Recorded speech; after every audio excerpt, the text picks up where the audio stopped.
with that analysis. Let's take this conversation forward and talk about market fundamentals as well. Parag Thakkar, Senior Fund Manager at Fort Capital, is joining us now to discuss that. Parag, good morning. Thank you so much for joining in. Well, big numbers over the weekend, over post markets on Friday as well. What's been your biggest takeaway? How are you analyzing these numbers? And what next for these big names? So I'll talk about three of our holdings which are very important: Reliance, HDFC Bank, and ICICI Bank. So first of all, HDFC Bank, I think they have done the best thing that whatever gain they got from HDB OFS, HDB Financial Services OFS, they have done it as a floating provision of 9,000 crores. Plus, they have a contingent provision of 1,700 crores. So they have increased their provision buffer to 36,000 crores now. At the same time, they have brought down their CD ratio to 95.1%, which will allow them to grow in line with the system in FY26 and grow ahead of the system in FY27. Now, if you see, it's a sleeping tiger which has awakened now, right? So now it is ready to grow, and the macroeconomic situation also is great. Monsoon has been good.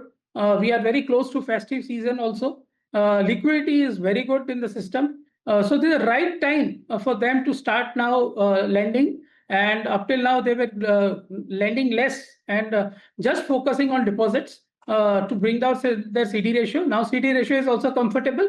Of course, their medium-term target is to bring it to 87 to 90%. But I think now they can start focusing on growth, which they have said on the call also.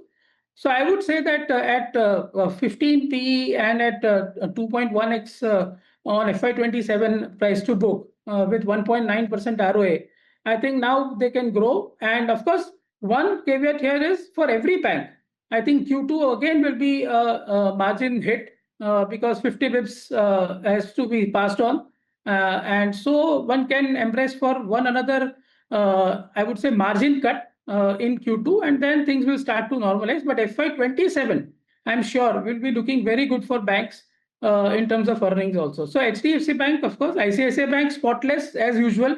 Nothing to say, nothing to complain about. They always report excellent numbers. Again, as you said, the NIM decline was minimal. Of course, in Q2, again, they'll also see a NIM decline. But just to mention one thing, one private sector bank which reported numbers earlier, fortunately, we were not having that in our portfolio, but that reported extraordinarily high credit cost. Even if you adjust for technical slippages, the credit cost was 1.2%, which in case of HDFC and ICICI was between 50 and 55. In fact, X of Agri, which is seasonal, they were below 50 bips. So I would say that this is coming to the back to basics. The banks which lend very prudently, the banks which have a strong deposit franchise, I would say that this will be the winners in the coming cycle. Because see, HDFC Bank, if you see the balance sheet, the tier 1 capital is above 17%. Same is the case. Right.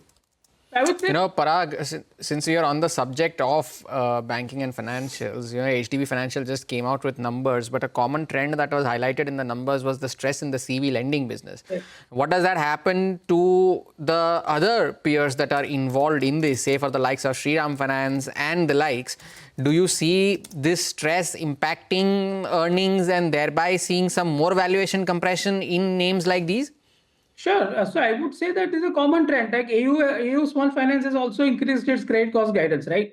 And that is also due to this used CV only, I think. So and all these stocks we don't own in the portfolio, so I would not like to comment. But generally, as a sector dynamics, you are absolutely right that these are risky segments, right, to lend, where your yields are more, so your ROAs are upfront and your profits are upfront. But then, over a period of, again, it normalizes, and so the hits come. So I think that is why we stick to HDFC Bank and ICICI Bank kind of names or Kotak Bank kind of names in our portfolio.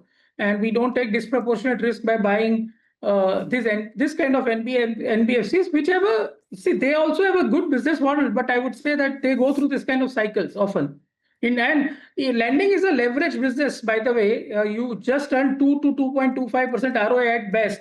Right, ICICI Bank today has 2.4% ROA, which is the industry-leading ROA within the large-cap private sector banks or PSU banks if you include them.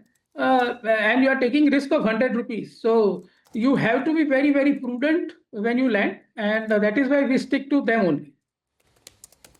Okay, all right. Take that point, Parag. Thank you so much for joining in today with that take. A whole host of stocks to discuss, and they've been impacting the market moves also majorly today. We'll do one thing. We'll take a short break. When we come back, we'll talk more about the markets on the other side. Stay tuned for that.